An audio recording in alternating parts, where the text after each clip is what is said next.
So today, what we'll talk about is a lot of things: touch, pain, taste, and smell.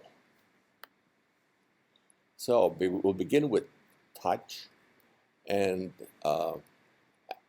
as in vision, we use touch to distinguish edges, and from being able to distinguish edges, we can read letters.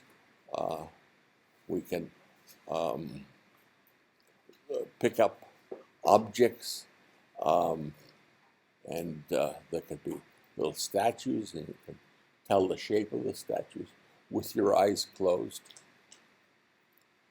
And so, uh, in the eye, you can, with just three types of cones, you can get several million different colors. Here in touch, we have uh, all these receptors, uh, 5 in all, and we'll start with this guy here, the Pisidian receptor. So this one, when something pushes on your skin, it deforms the skin, and it deforms the, the receptor itself.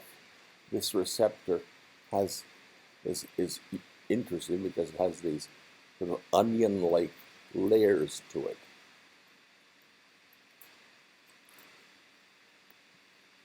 And when it gets pressed, you have a lot of these channels all over. I've just drawn one here, but you have them all over this receptor. And when something's pressed, then this channel gets stretched open and allows sodium to enter the cell. And when sodium enters the cell, the voltage inside that cell goes up. And then if it reaches a certain threshold, so that is, the voltage is big enough, that sets off an action potential.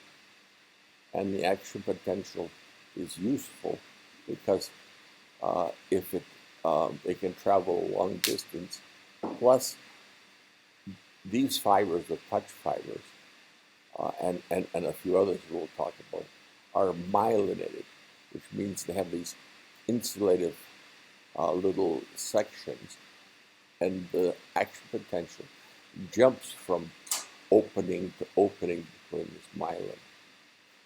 It is this myelin that allows the signal to get to the cortex really fast. And in diseases like MS, you start losing this myelin, and this myelin can't be sent. So the signal can't be sent to the brain, nor can the brain send a signal down. So you lose the strength of your muscles, you lose your ability to feel things.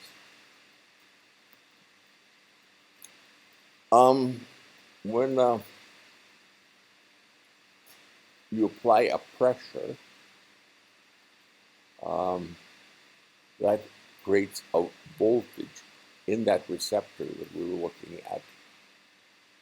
And if it's big enough, it produces action potential. So you can see here, there's a small one, doesn't fire. Above threshold, it fires, but just one action potential. And way above threshold, it fires lots of action potential.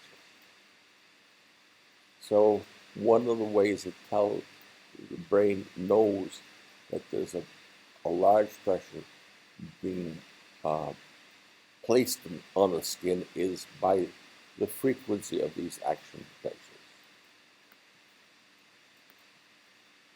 Now, as the pressure increases, the number of action potentials goes up, but it doesn't go up as a straight line. It starts plateauing here, like a hill that gets flatter and flatter and flatter. And that means you have to increase the action. But if you have a change here in pressure, it won't the frequency won't change much. If you have a change in pressure here, the frequency will change a lot. And one of the problems in the practice problems will help you, will tell you why. Now, the one thing that you notice is that the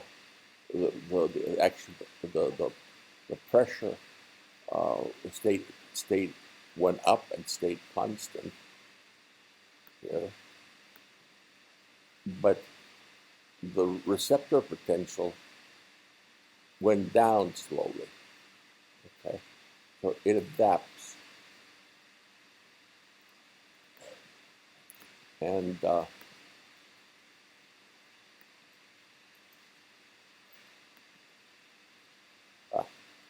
I'm very terrible at this track thing. So it adapts because of, in the case of this receptor here, because of these onion-like layers to it. So even if the pressure is maintained at a constant level, these onion-like rings slip back to their normal sort of shape, and that then closes the ion channel, and the voltage gradually goes back down again, so less sodium gets in. So that's how this receptor adapts. Why it adapts is because, again, usually the nerve system is interested in how things change. So this adaptation allows the changes to be identified. You really don't care to feel your clothes, except maybe when you put them on. The rest of the day, you're not conscious of them. You're not conscious of the feel of a ring on your finger. You become unconscious of it because it's always there. Now, we have, as I said, these 5 receptors, but on any one part of the skin, you only have 4, because on the very surface of the skin, you have either a hair receptor or this Meissner receptor, not both. So usually the top of the hand has hair on it, and so it doesn't have any Meissner receptors. The bottom of the palm of the hand has no hair, so it's full of these minor receptors. Meissner. Now, you've got, this is the skin, and this is the surface of the skin, and this is going deeper into the skin. Well, still at the surface. And you can see that you have receptors that are rapidly adapting, which are given RA as a name, and you've got receptors that are slowly adapting, and so they're given SA as a name. And you, in the surface of the skin, you've got one of each. So you've got either a slowly adapting or a rapidly adapting receptor. The same thing in the deeper in the skin. You've got a slowly adapting and a rapidly adapting. The Simian we saw had this onion-like thing that made it adapt quickly.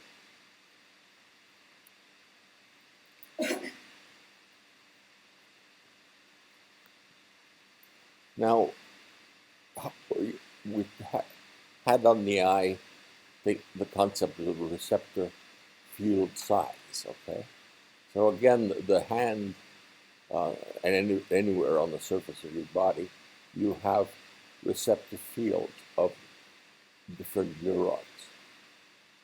And the rapidly adapting ones on the surface, and the fact that I forgot to mention that we give the number 1 to a receptor that's on the surface, and the number 2 when the receptor is deep in the skin.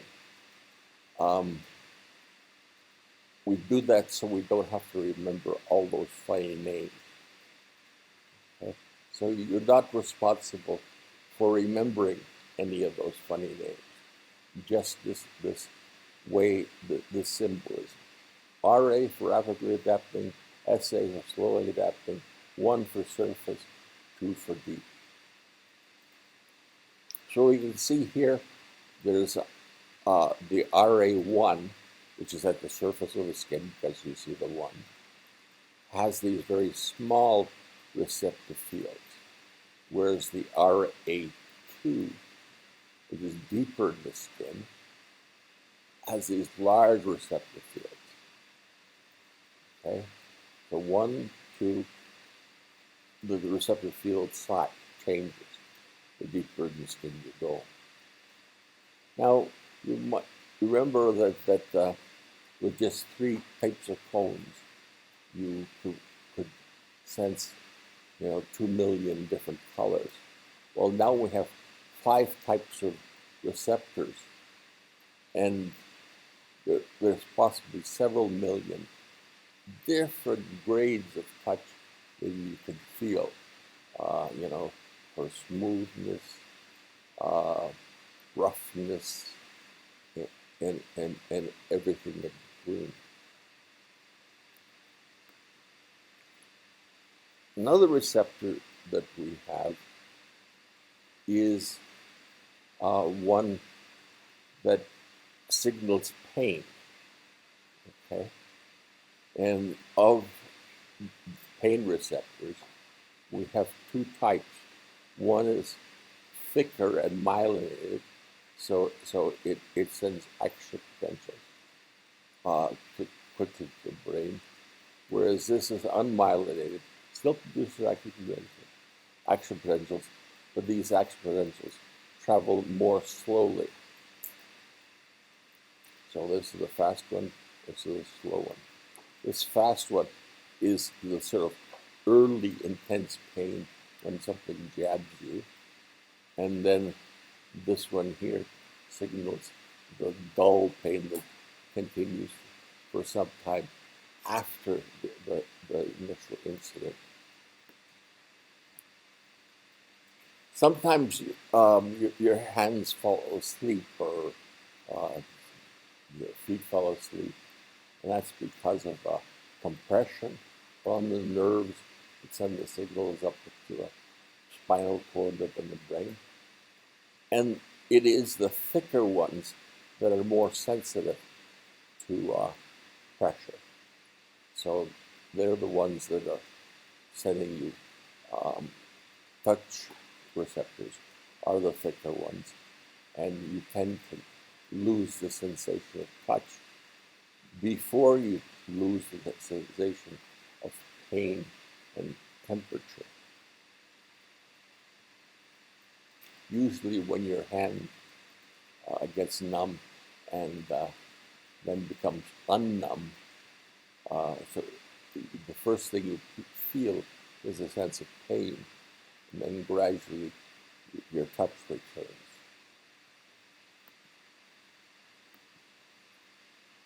Okay. Pain is thought to be produced by a balance between the large touch fibers and the small nerve fibers, or your sense of pain is produced by a balance between those. So if there are more large than small, then you feel no pain. If, on the other hand, there's more activity on the small fibers than the large ones, you get a sense of pain. And this is why perhaps rubbing the skin, which activates all these large fibers, often blocks the underlying sense of pain.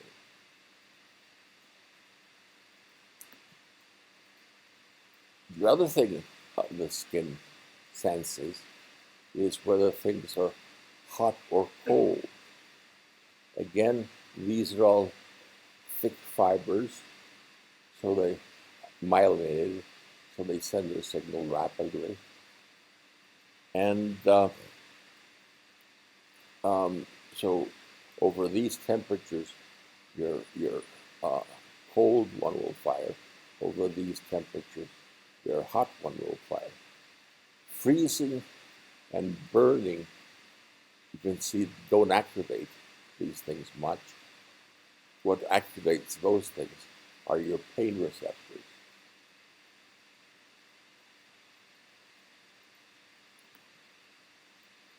Now the question is that you've got all these fibers heading to the brain, and how does the brain know what's stimulated?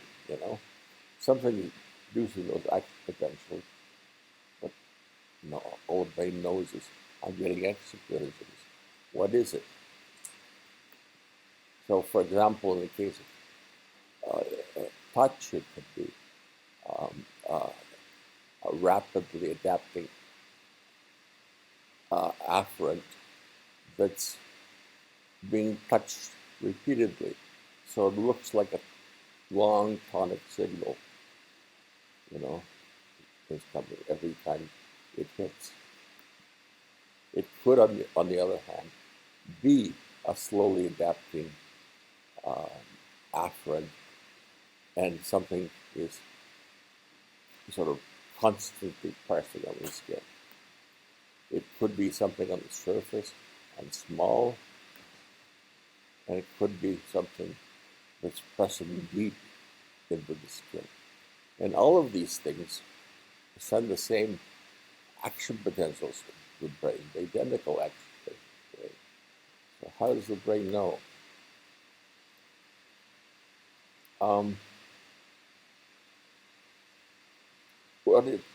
What did the brain learns through or experience what these different fibers signal, and that experience occurs in childhood. As soon as you start touching things, you get a sense of what they feel like. And that's produced by a concept called a labeled line. Now, in the case of the internet, we have down here the people sending signals, and they're all sending signals at once. But as it goes through this part of the internet, it gets coded as to who's sending the signal and who do you want the signal to be sent to. And then that signal flows along, and then way up here at the other end of the internet, you've got something that sends the signal to each particular person that was to be the receiver of the signal. In the case of touch, we've got something very different. We've got these labeled lines, and each labeled line has its own line. So there's lots of axons traveling up the spinal cord, each signaling its own afferent activity.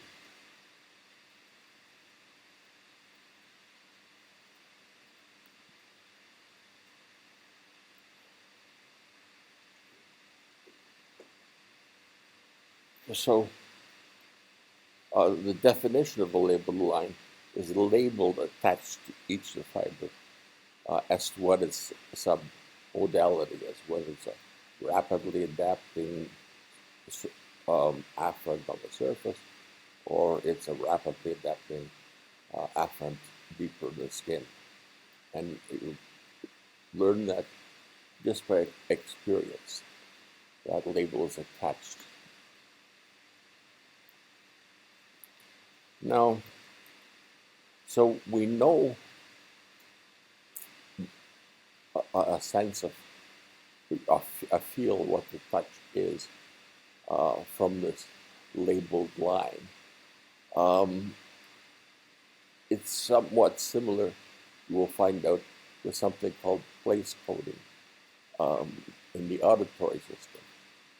Now, when I speak to you, the frequency of whatever I say rattles a little afferent in your ear. And what afferent gets rattled depends on the frequency with which I'm talking. And so when you hear me and you hear a high pitch or a low pitch, it's a different afferent that's firing for the high and the low. And you hear a high and low because a certain afferent is firing. And so touch works in much the same way. And so information is coded by the firing frequency, but also which neuron is firing. So, for example, if this neuron were to be firing, you'd perhaps get a sense of a localized flutter, maybe an insect crawling along your hand. If this one was firing, again, it'll be a rapidly adapting one on the surface of the skin, and you might feel a fine vibration, something that'll help you recognize texture, as we'll see in a moment. If this one fires, it again is on the surface of the brain, but it's a slowly adapting one, and its main function is to give you what the shape of things are. You can put your finger on the corner of your desk and you can feel that corner, and then again you use this type of afferent to feel braille if you happen to be reading braille. These ones deeper in the skin, this one here, one of the things that signals is skin stretch. So, for example, if I flex my fingers, I stretch the ones on the surface of my hand, and that tells the brain how the position of my fingers, that they're flexed.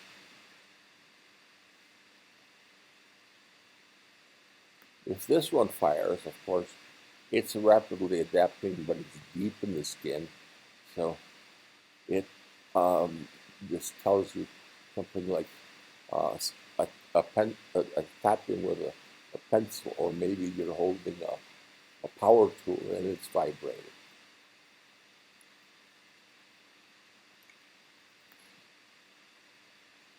Okay. Texture. Texture is very important, and it's signaled by by what would you expect. You expect for texture.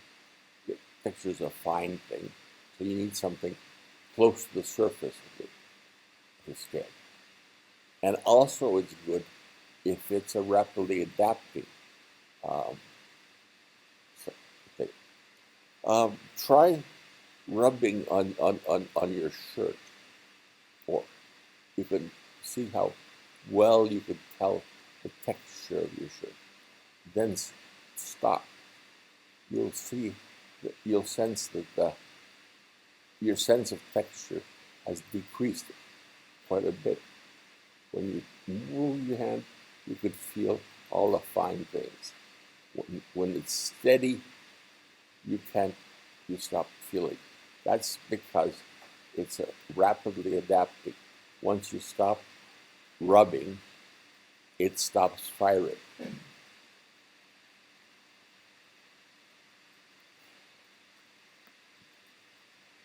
Now, how does the signal get to the cortex? It goes along this pathway called the dorsal column medial lemniscus system. And this is the pathway that this labeled line takes. So you have afferent from the arm, and it goes as a neuron here just before the spinal cord. So part of the axon goes this way, and part of the axon goes this way and up, and makes its first synapse here in the dorsal column. The dorsal column is about where your neck ends, okay? It's where the brain starts getting wider. And at that point, it crosses at a structure called the medial lemniscus. That's why it's called the dorsal column medial lemniscus system. The dorsal column is here at the back of the spinal cord.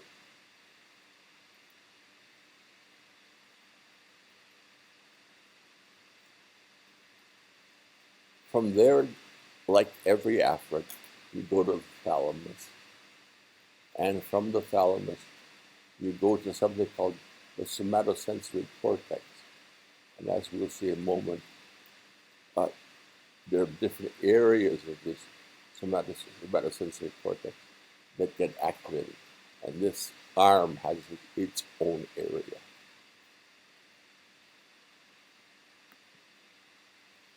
Now, as these afferent axons enter the spinal cord, the ones lower down enter first, and they place themselves along the very medial side of the spinal cord. If you consider the middle, the edge, so it's the closest to the middle that you can be. And then as we travel up, more fibers enter, and they all migrate to the side of the spinal cord. And finally, well, when the arm enters, it's even further to the side. So in a sense, you could see the body being laid out like a map. You know that if an axon here is firing, then it's coming from the leg. You know that if there's an afferent here that's firing, it's coming from the arm.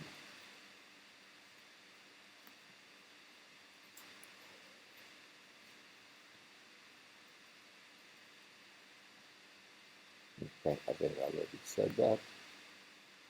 The other pathway is for pain.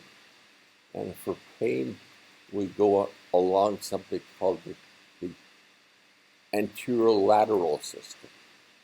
Anterolateral is because the afferent here goes along the front of the spinal cord. So that's why it's called anterior, and also lateral. It's different from your touch receptors because it makes a synapse in the spinal cord itself, whereas the touch made its first synapse in the dorsal column.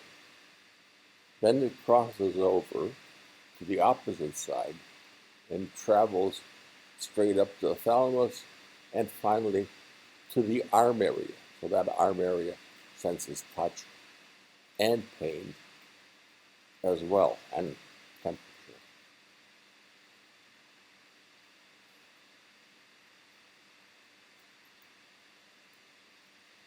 Yeah, um, I have a spinal cord injury at about my chest level, and it it affects mostly the front of the spinal cord, and so I don't feel any sense of pain or temperature in my legs. Um,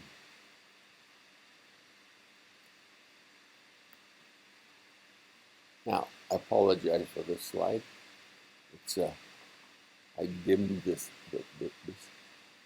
illustration too much, but you can see the dorsal column here, nucleus. It's sort of outlined. That's what we'll talk about next. What is the function of this synapse? Okay, it's not because uh, some people called it, anatomists called it a relay nucleus. Well, you don't really need relay nucleus. This is a signal that's traveling all the way from your fingertips all the way up to your neck. You know, it doesn't have much farther to go to get to the brain. So it really doesn't need an extra synapse for that. What it needs a synapse for is to do some calculations. And we'll see what sort of calculations it does.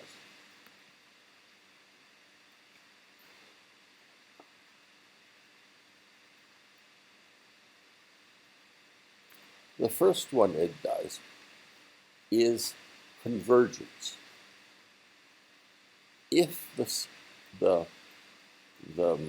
touch signal is coming from afferents located on your back, many of these afferents combine onto a single DCN neuron.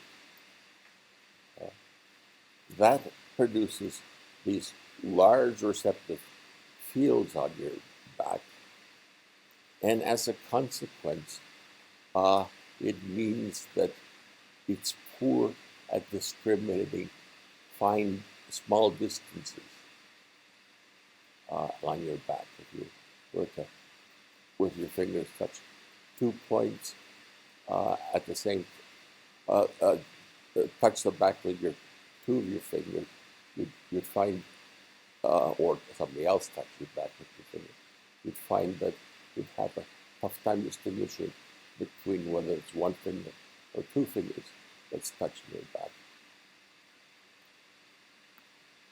In contrast, if you look at the finger, it's got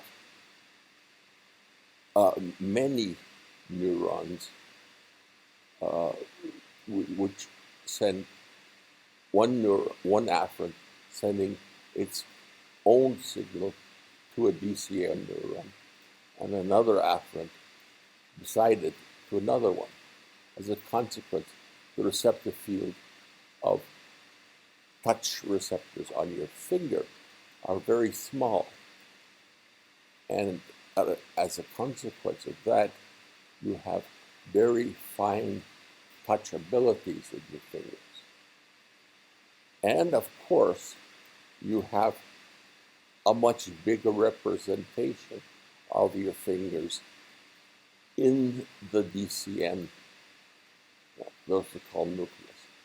In contrast, when we look at the back here, we'd only have a few receptors representing a large area of the back.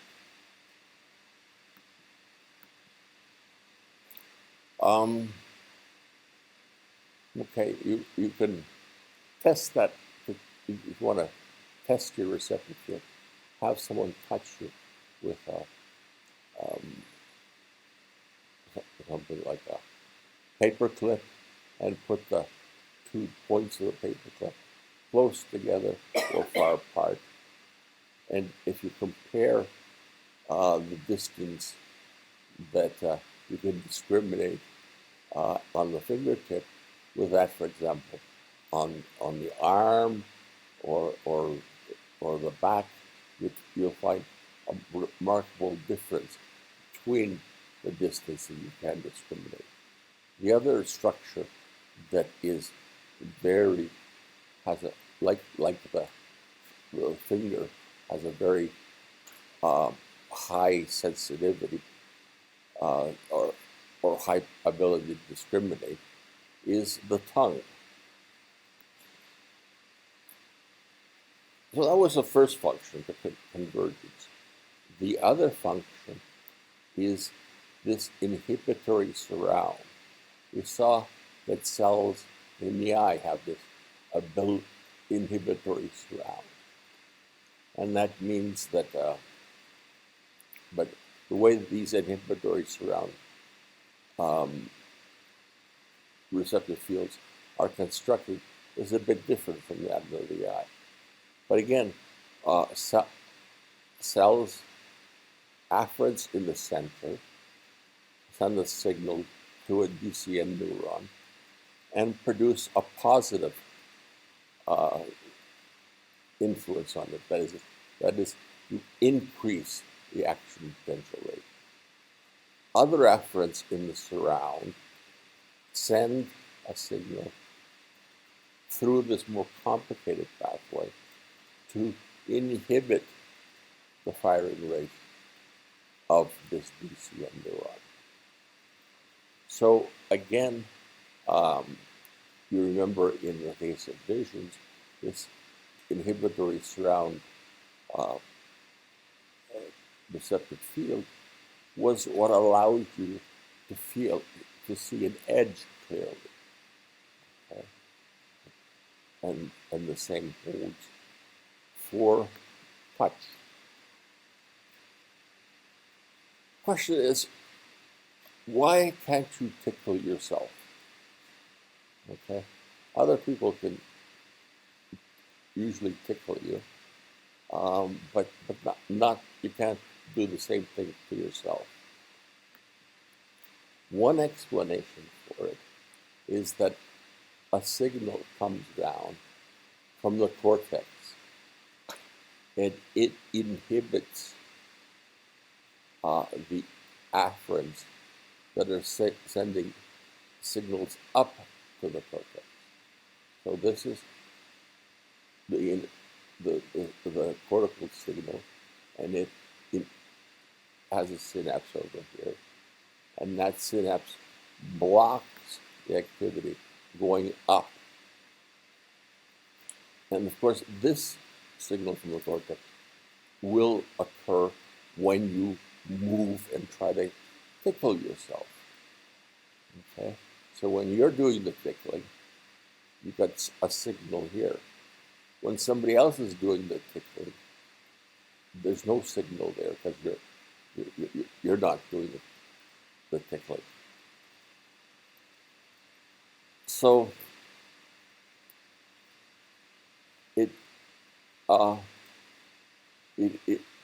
one use of this is that when you make a movement yourself, you don't necessarily want to feel all the touch receptors being stretched or compressed. You just want to feel the things you're touching. And consequently, it's useful in some cases to have the cortex, through collateral discharge, block the sensory information coming up. So in summary then, this little synapse here does three things. It has convergence, so different parts of the body can have different sizes of representation and be more or less sensitive to small changes in the surface that we're touching. You have lateral inhibition, which accentuates edges, and then collateral discharge, which gates some of the sensory information coming up. Now, when the signal finally gets to the cortex, its representation looks like this, and it's what you would have expected. You've got a large thumb representation and rather a small uh, body representation. This is your trunk, this is your bum, this is your feet. And these are represented at this edge end of the somatosensory cortex, whereas up in this part, things like the tongue, the head and mouth, and fingers are being represented.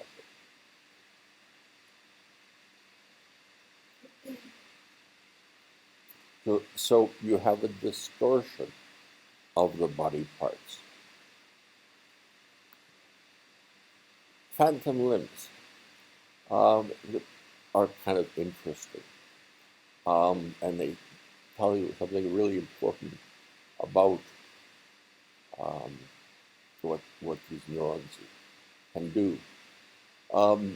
There's a description of a patient who had his arm amputated, and about a year later, the patient came to the doctor and complained that he had this phantom sensation of his hand the sensation appeared to come from his cheek. Why was that? Well, it appears that these somatosensory cortex is a very plastic structure, even as an adult. So you can see here that when the hand was amputated, its receptive field becomes smaller and smaller and smaller. And in contrast, the face area takes over a large part of this receptive field. But there's still a little bit left of the hand. And when these neurons from the hand, or what's left of the axons, fire inadvertently, you get a sense that your hand is being activated, but it's coming for your cheek. The important thing that this tells you is that these neurons can be, the shape of the representation can change even in adulthood.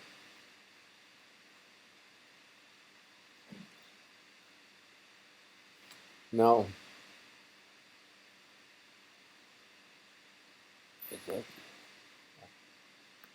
making sure I'm pressing only one jump. Now, the somatosensory cortex has 4 parallel stripes. So you don't have just one body part body representation. You have 4. You have 4 hand representations in each of these areas. So you have area 3A, area 3B, area 1 and 2. These are the 4 body representations that you have. And all your body parts are represented in each and every one of them. Now, 3A will cover next week. 3B is what we're covering today. So this is touch. Here in 3A, you have not the skin, but all the stuff underneath the skin, the sensors in the muscles, in the joints, that tell you where your arm is. Okay? This tells you what might be crawling on your arm, whereas this tells you where the arm is.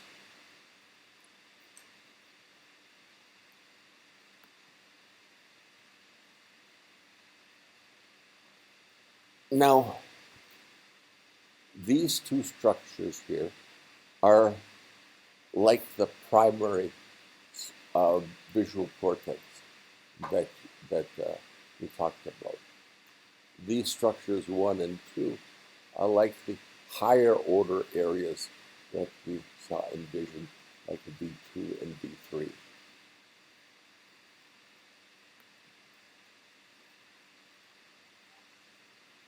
You also might notice that there's mirroring going on here. The same mirroring that we saw happening in the visual cortex. So we see that the finger representation in 3D is the mirror of the representation in area 1.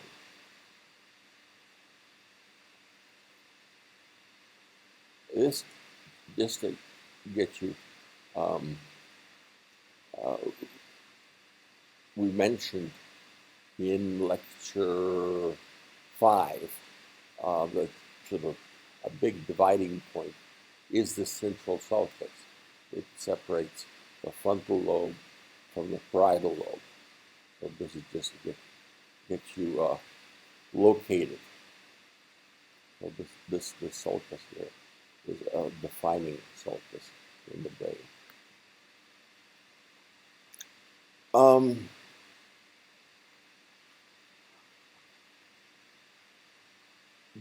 These areas here get activated by some more specialized things.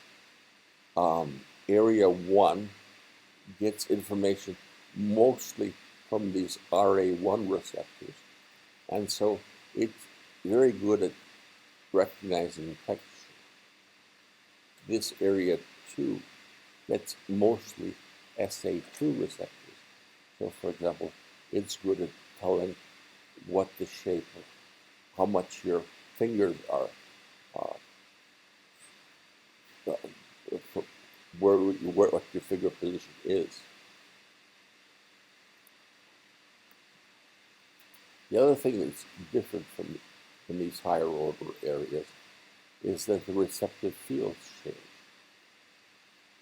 As the afferents enter the primary areas, their receptive fields are like your ganglion cells in the eye, have a center surround receptive field, but round. When you get to area 1, the receptive fields become like your complex cells. They're sensitive to motion in a particular direction and speed, and they're sensitive to the orientation of this motion. And surprisingly, they're sensitive to orientation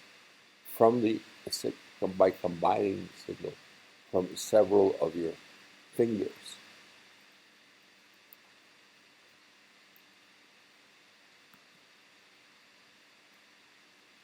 After that, the signal goes to posterior parietal cortex, and this is where something called sterignosis occurs.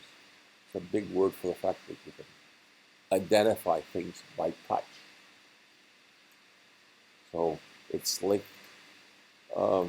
this area here is like the visual system identifying first,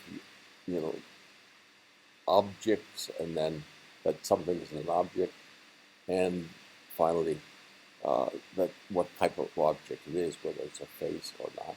Here, what type of object you're holding in your hand. In area 3B, we have, in every area, we have columns.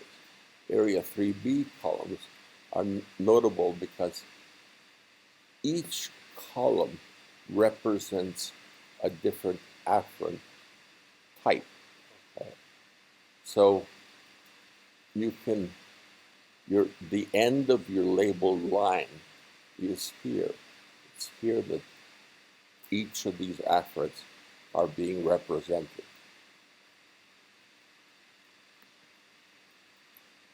The next thing we'll take is taste, where I'm just looking at the clock. I promised to be finished in an hour. It's going to be a little bit more than an hour. Um, okay. Taste is important because it, it gives it attracts you. You learn to be attracted to things that are nutritious and avoid things that are harmful. And the first thing is that the tongue is like any part of your uh, surface of your body. It has pain, temperature, and texture. So anything that the thumb can feel, the, the tongue can feel as well. And it can feel with as much accuracy as your fingertip. But in addition, it does chemical analysis of what is uh, on your tongue. And it can sense 5 basic tastes. And these are bitter, sour, salty, sweet, and umami. That wasn't discovered until about 10 years ago. So at the back of the tongue is where your bitter tastes are being represented. Around the middle of the tongue is the sour, and at the tip of the tongue is sweet and salty, and this umami. Now, well, everyone knows what uh, what sweet and sour is, but umami we'll explain later. So when we drink, let's say, take a sip of wine. The wine first touches this and activates these receptors. You can tell whether it's how sweet the wine is. Then moments later, it enters this part of the tap, and you can tell if it's sour. And then over here, on the very back of the tongue, you can tell whether it's bitter. So these afferents these afferents get activated first, then these, and so the flavor of this wine is something that you learn that has a temporal property. It activates one type of fiber, then another type of fiber, then a third type of fiber. And it's this pattern over time that allows you to distinguish the various flavors of wine, for example. Now, the sour and the saltiness is just simply ions. So hydrogen ion produces a sour taste. Sodium, for example, gives you a salty taste. And you have channels in neurons, the afferents, that sense these particular chemicals. In contrast, bitterness, sweet, and umami, they use a more complex system. So the receptors have a gene protein, and it activates a second messenger, which amplifies the flavor. And the retina's receptors have a similar amplifying system. Umami is something that will be activated by monosodium glutamate and amino acids, so things that are proteins. And this is what gives bacon its sort of really savory taste. In general,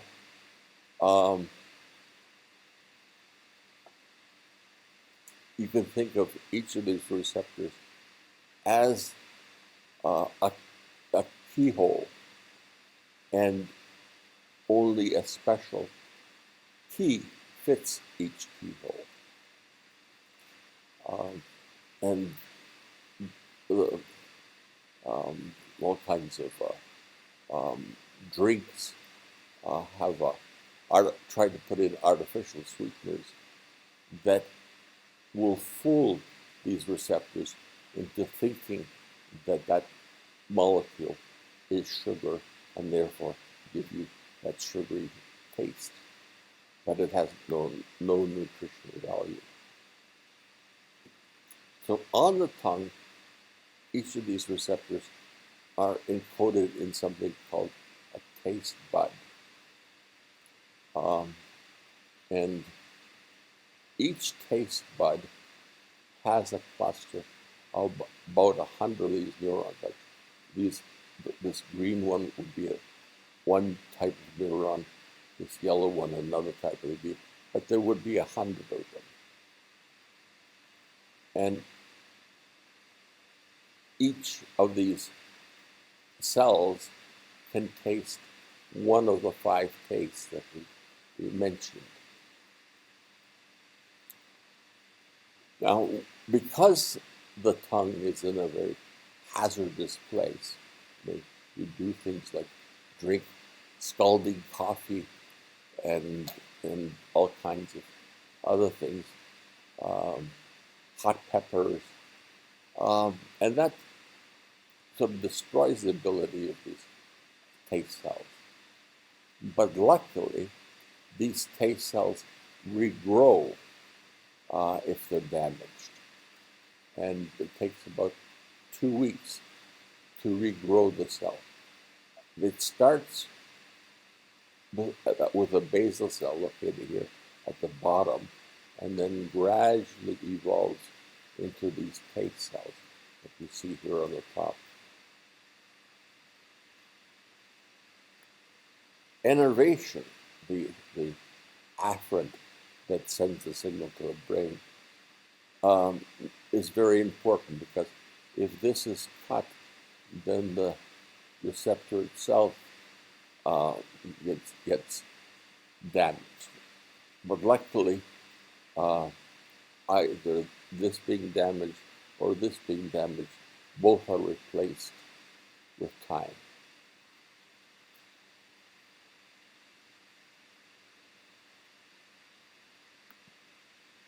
Now, from the tongue, the signal goes to a structure called the nucleus of the solitary tract, again the thalamus, and again the cortex.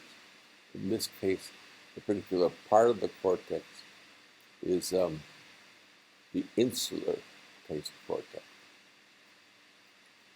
Now, so you can imagine taking a sip of wine, and you activate all these fibers in sequence, and then that activates all these fibers in sequence, and a sequence of fibers gets activated here, and these connect to something that recognizes this particular flavor.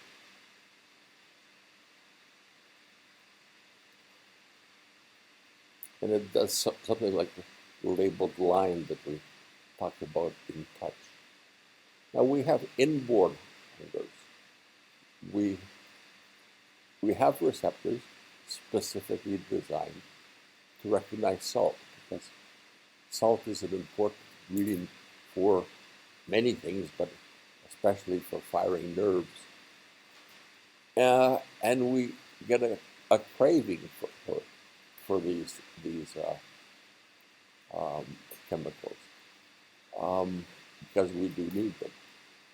You often find deer eating around on the edges of highways, because the edges of highways have been salted, or the middle of the highways have been salted, and the salt has moved to the edges, and that's where the deer know to get their salt.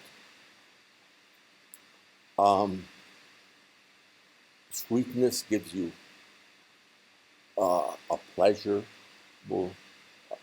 feel, as does umami, which helps promote you eating protein. One of the things that happened in sort of the beginning of the century, it was that little children got lead poisoned. And it took a while to figure out why. But they found that these children usually had a calcium deficiency. And the children would compensate by trying to eat calcium. And the calcium they found was in the plaster of the rooms around them. Unfortunately, that plaster was painted with paint, and that paint had lead, and that was the cause of the poisoning. We also have genetic defects in taste, and it's like color blindness. You have one receptor, but not another receptor, and or more of one receptor than the other receptor. And so some people can tell bitterness, and especially the bitterness, let's say, in cabbage. Some people can taste bitter cabbage, and some people can't.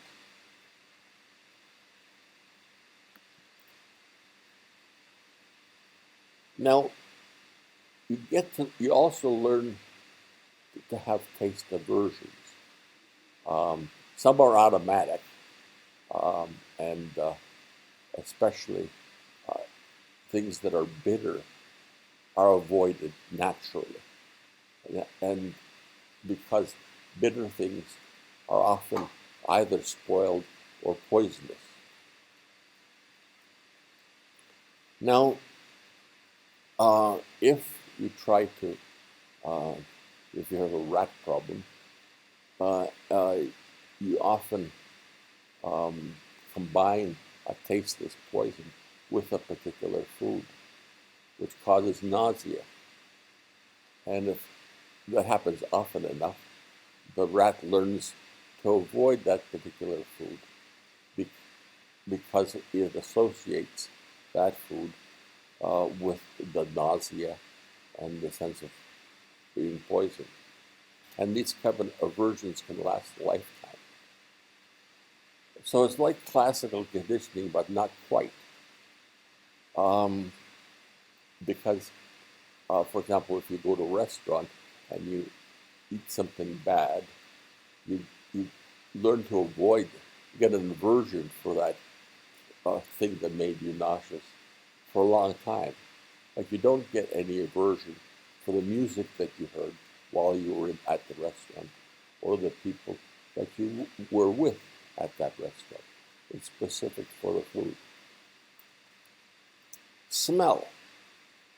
You see these. This is the nose, and this is the nasal cavity. And it's the oldest of the senses. It a combination of both smell and taste is what gives food flavor. And unfortunately, as we age, our ability to sense smell and taste decrease, and we have less sense of flavor, and therefore we tend to, or some of us, tend to eat less. And some of us, as you can tell, the shape of my stomach, don't. Actually, that's not so much due to how much food I eat, but how much scotch I drink.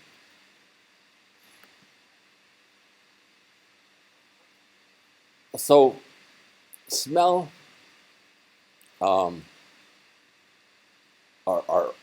odors that are composed of molecules. And you can see here different shaped molecules that I've drawn. And they float around in your nasal cavity and then attach themselves to these receptors. Okay? And these receptors, the molecules have different shapes, and so do the receptors. So each receptor fits a different molecule. And from there, you go to the olfactory bulb, which goes down to the cortex. And that olfactory bulb contains these mitral cells. And you can see them of different colors. A green one, but it gets its afferents from a large part of the nasal cavity. And you see a blue one, again getting its afferents from a large part.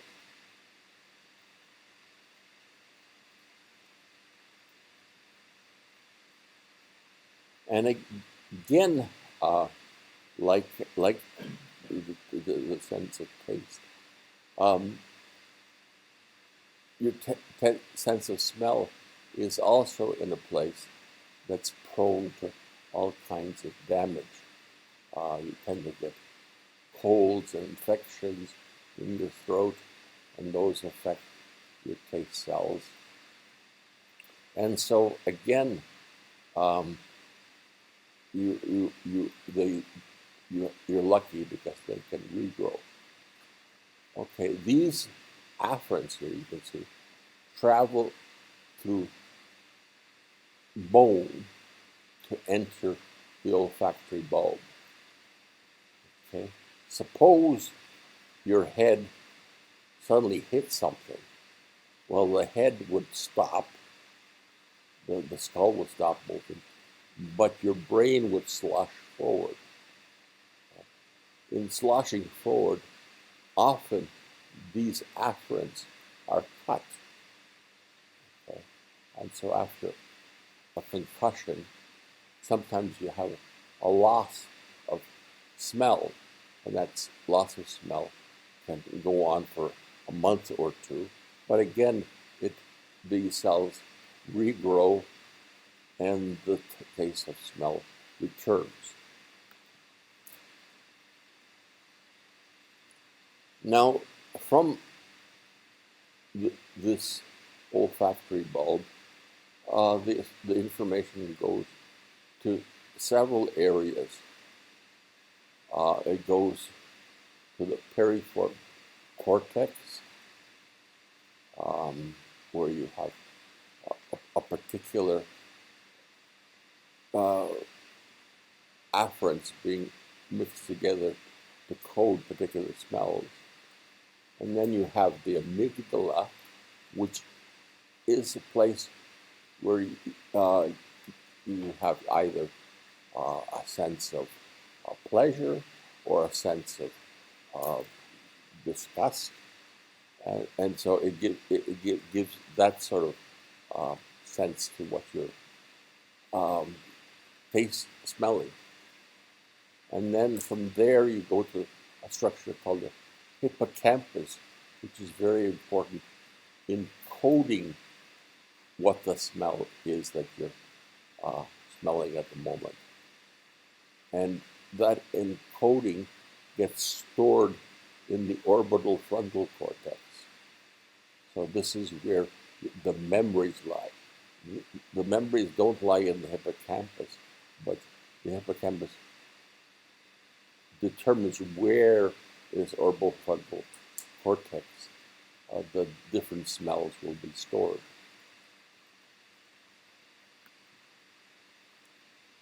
I mentioned the amygdala, the pleasure and unpleasant things, and the hippocampus important in the storage of memories. And the orbital frontal cortex is where different smells are coded, and it's where many aspects of the smell get combined. The smell gets combined with the sense of taste, and also your tongue can tell texture, the texture of the food that you're tasting. You can also tell the spiciness, the pain that food, some food will generate in your tongue, and all that is coded as a perception of flavor, different flavors that you can remember. And of course, if you lose this area, you lose the ability to discriminate different odors and flavors. Now, these things are afferents are unmyelinated, but that's because time is not important for the taste of smell. It takes a while for the molecules to get absorbed by the mucus on the top of your nasal cavity. And so it takes time to get to these neurons.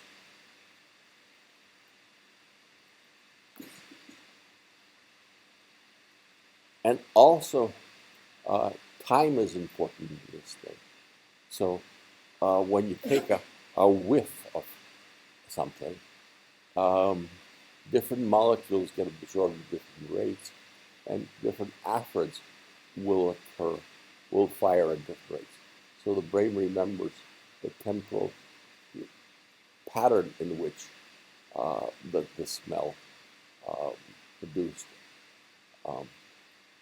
activity, and the olfactory bulb is very important for producing these very strong memories that smell can elicit.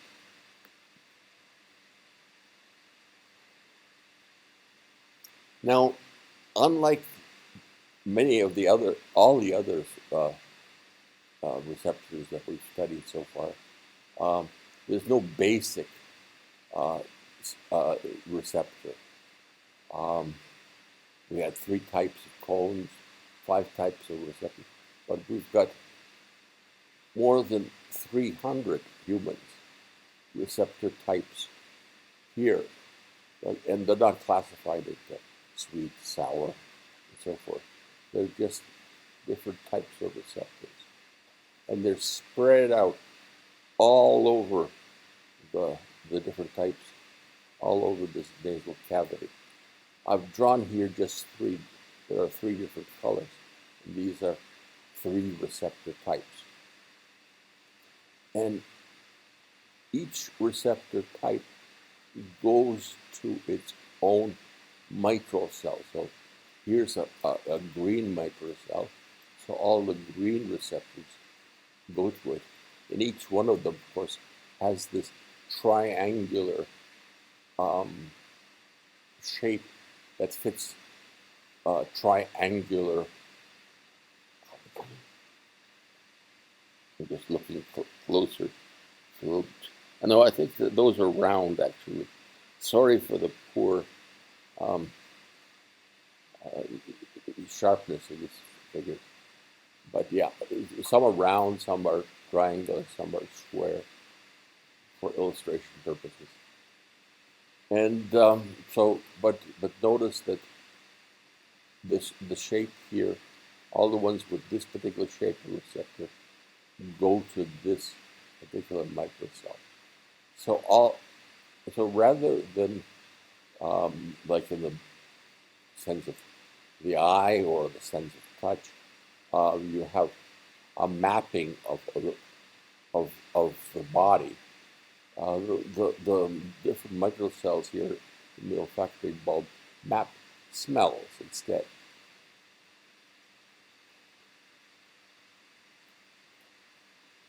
And other species, like for example, dogs would have, rather than 300 receptors, would have 3 million receptors. So we have a much more coarse sense of smell than other animals. Now, here's an odor, a particular smell, and you can see that it's made up of molecules. And the molecules, of course, have different shapes. We've got lots of molecules of this particular shape, a few of these, a middle amount of these. And these can all attach themselves to the ends of the receptors.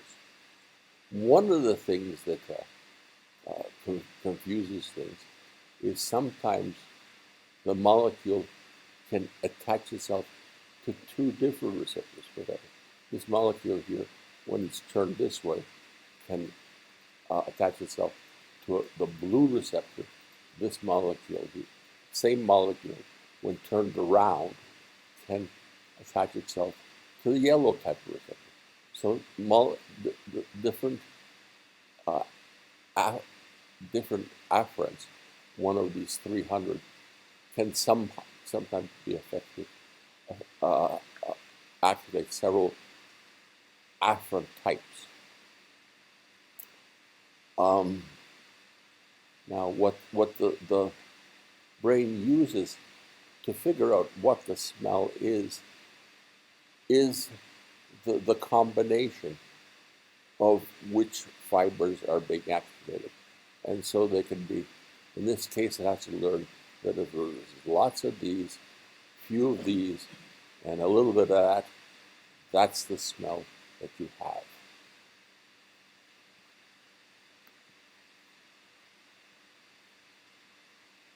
Now you can have genetic defects again, which produces a lack of certain receptors.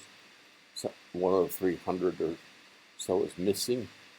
And so you can have this defect, an inability to smell certain odors.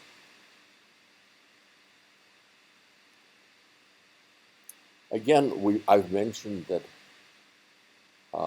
these afferent goes up to the microcells, and I've only drawn 3 of the 300 here, but you can see that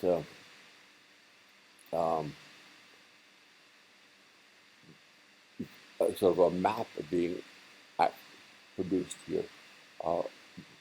Here, this type of odor activates it. Over here, another type of odor. Over here, another type of odor. And they're organized in that, as you might expect, that this smell is similar to this smell, and this is similar to that smell. So there's a progression of smells across the whole olfactory bulb. When you smell things, different areas of the olfactory bulb light up. So it has a topographical map of smells.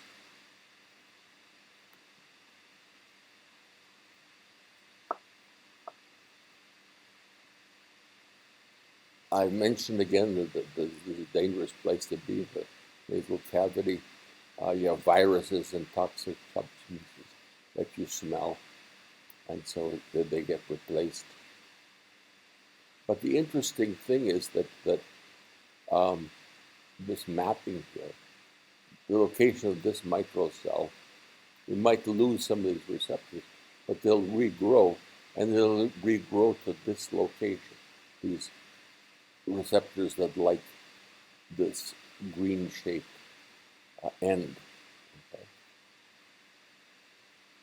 So the mapping that occurs in the olfactory bulb remains even after a cell, the receptor is being damaged and the receptor is regrowing. So in summary, you've got taste and smell, and they have similar properties and different properties. Both taste and smell cells get replaced because they're located in a different dangerous place.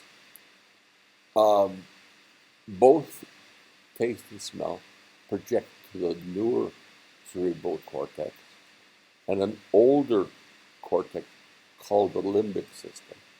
The limbic system includes things like the hippocampus and the amygdala that we spoke recently about.